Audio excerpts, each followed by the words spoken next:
광양시가 출산지원금을 최고 2천만 원으로 올렸습니다. 전국적으로도 단연 최고 수준이어서 출산율 증가로 이어질지가 관건입니다.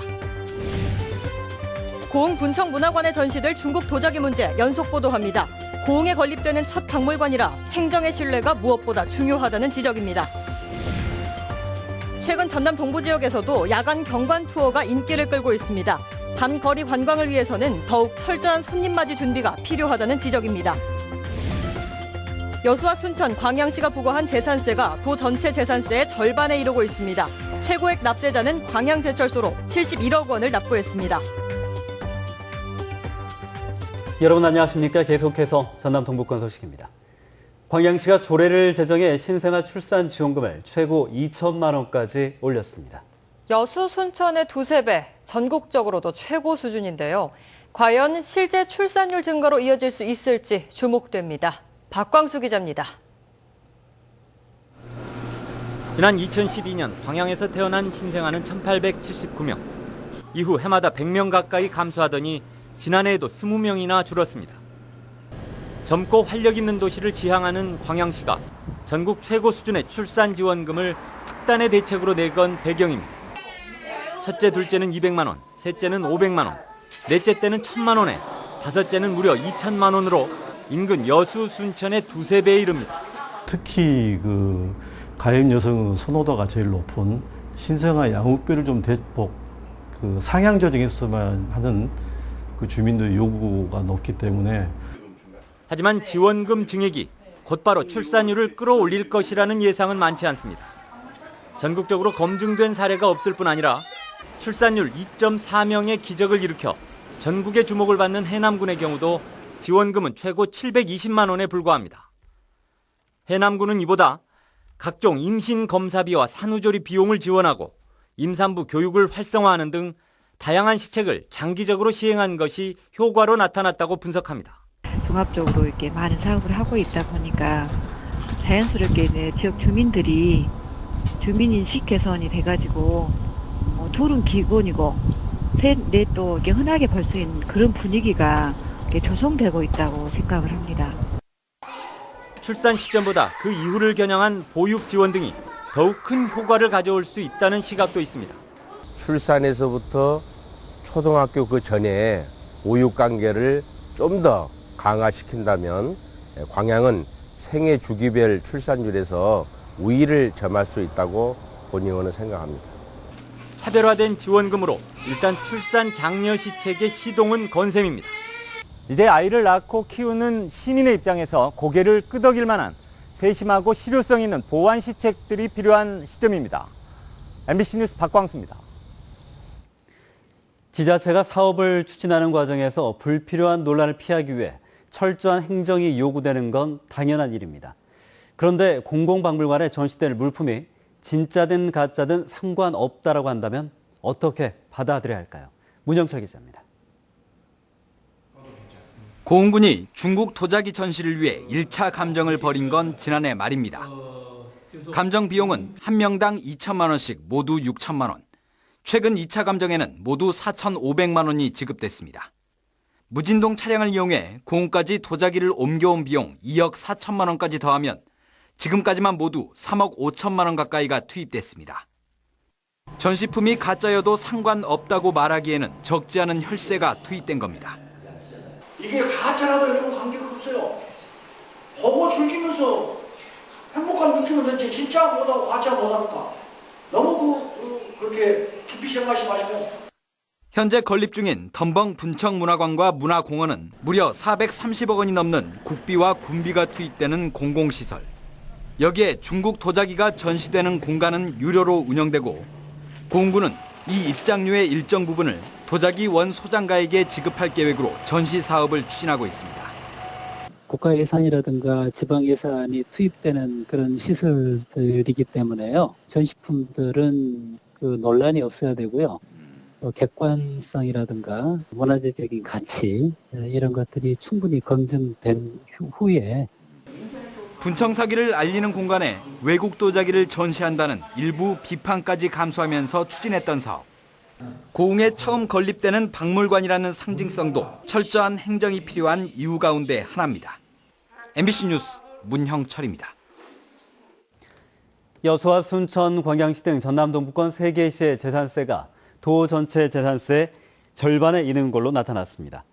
전남도에 따르면 올해 도내 72만여 주택과 건축물 등의 소유자에 부과한 1,254억 원의 재산세 가운데 여수시가 259억, 순천시가 181억, 광양시가 174억 등 모두 614억 원으로 전체 49%에 달했습니다. 최고액 납세자는 71억 원의 광양제철소이며 주택분 최고 납세자도 190만 원이 부과된 여수시 서교동 C모시로 모두 전남 동부권 소재였습니다. 당대표 출마를 선언했던 새누리당 이정현 의원이 공식 후보 등록을 마쳤습니다. 이 의원은 오늘 후보 등록을 마친 뒤 기자회견을 열고 새누리당의 인식과 행태를 바꾸고자 한다며 자신이 당대표 후보로 등록한 자체가 새누리당 혁명의 시작이라고 밝혔습니다.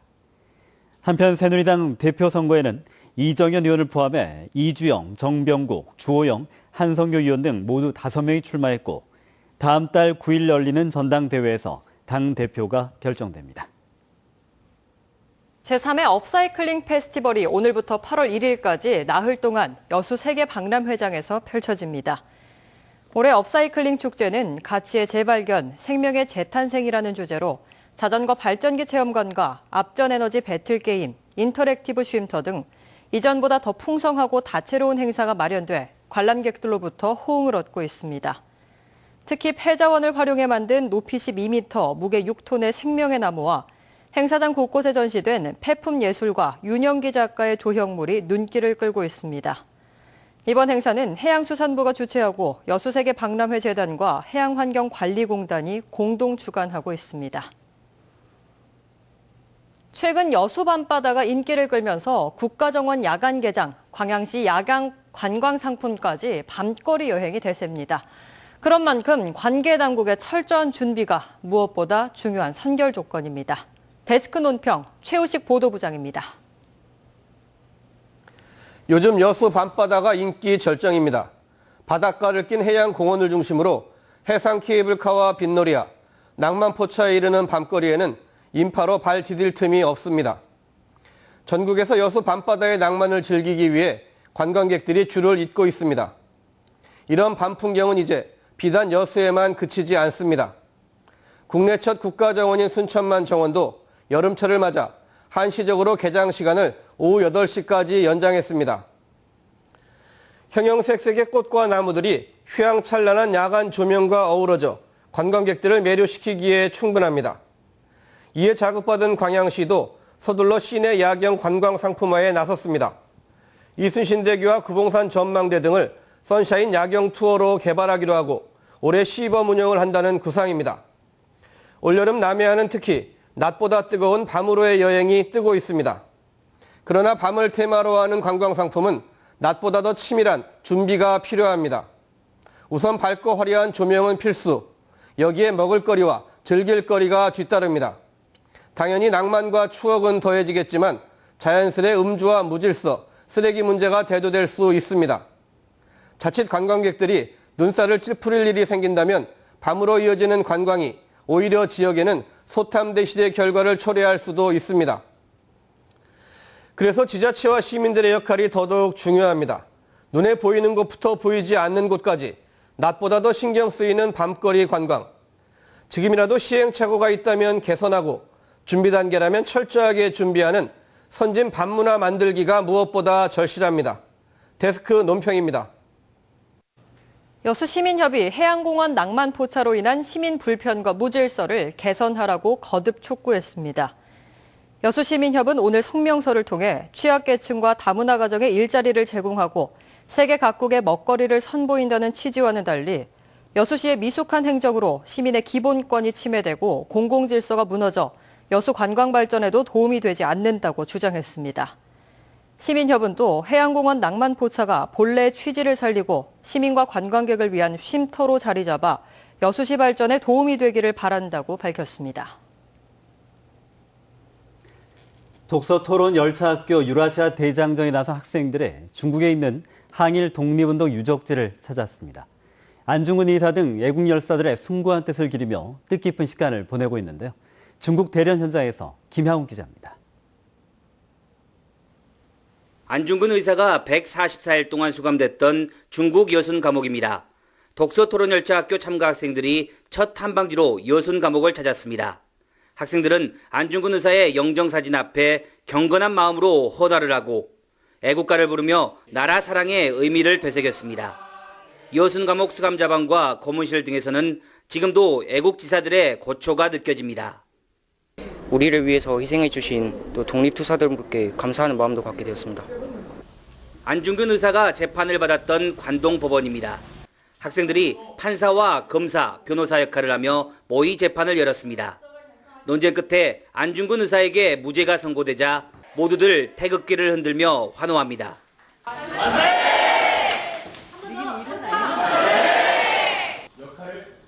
역사의 현장에서 안중근 의사가 겪었을 고초가 떠올라 학생들의 마음은 숙연해집니다.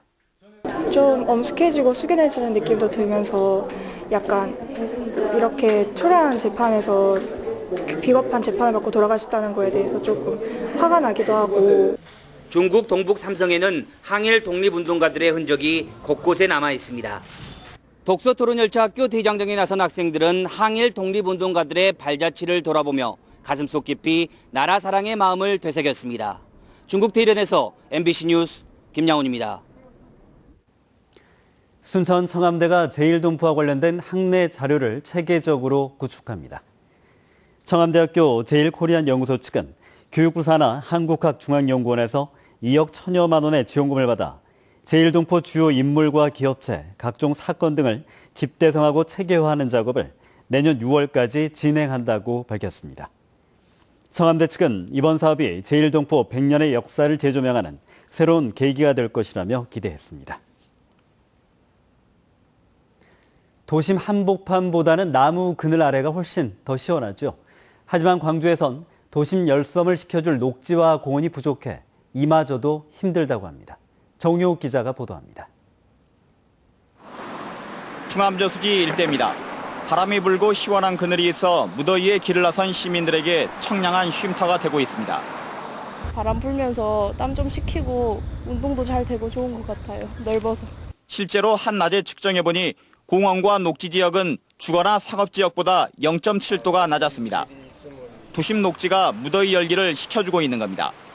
그리고 뜨거운 공기가 차가워지도록 순환하는 역할도 하고 있습니다. 이래서 이제 소규모의 녹지 조성 같은 게 열섬에서 가장 중요한 해결 방안 중에 하나라고 하겠습니다. 하지만 광주에는 녹지나 공원 등 녹색 공간이 많지 않습니다. 광주의 1인당 공원 조성 면적이 5.74제곱미터로 7대 특별시와 광역시 가운데 가장 적습니다. 공원 부지로 지정해놓고 실제 도시공원으로 조성하지 않은 면적이 절반을 넘고 있는 상태입니다. 걷지 못할 정도로 뜨거우니까 이제 10분 이상 걷는 것도 많이 힘들어요. 문제는 지정만 된 채 방치되고 있는 도시공원의 경우 2020년이 되면 지정이 해제되는 일몰제가 적용되면서 공원 조성이 더 어렵게 된다는 데 있습니다. 도시공원 부지 가운데 3분의 2가량을 차지하는 사유지 매입에 2조 원이 넘게 들 것으로 예상되기 때문입니다. 중앙공원이나 중예공원, 번천근린공원이나 영산강, 대산공원 4개 정도는 최대한 어떤 국가공원으로 지정을 노력을 해보고 도시가 더 뜨거워지면 도심 열섬과 열대야가 더 심해지는 악순환의 반복을 피하긴 어려워 보입니다. MBC 뉴스 정용욱입니다. 문이 잠기지 않은 차량을 상습적으로 털어온 10대 청소년들이 경찰에 붙잡혔습니다. 여수경찰서는 지난 5월부터 최근까지 모두 5차례에 걸쳐 문이 잠기지 않은 채 주차된 차량 안에서 1,100여만 원 상당의 금품을 훔친 A군을 입건해 조사하고 있습니다.